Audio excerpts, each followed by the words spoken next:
I'm just concerned about the safety and security of this new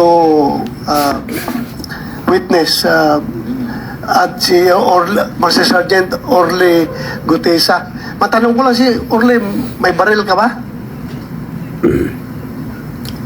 Meron po, Your Honor. Meron po. Ito po.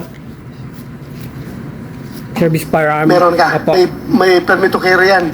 Meron po. Meron po. Ito po yung permit to carry. Oh. Very good. So you can defend yourself pag merong interesado sa buhay mo. Yes, Your Honor. At hindi ko na kailangan yung witness protection, Your Honor. Kaya ko po yung sarili ko. Yan ang Marines. Yan ang Marines. Paano yung meron kami ritong motion sana na coveran ka ng protective custody ng Senate.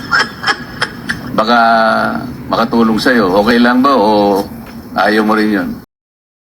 Ayaw ko rin po, Your Honor. Kaya ko na makaistorbo pa. Talagang Marines. Talagang kaya mong proteksyonan ang sarili mo. Opo. At may mga tropa naman po ako na kayang dupensa sa akin, Your Honor.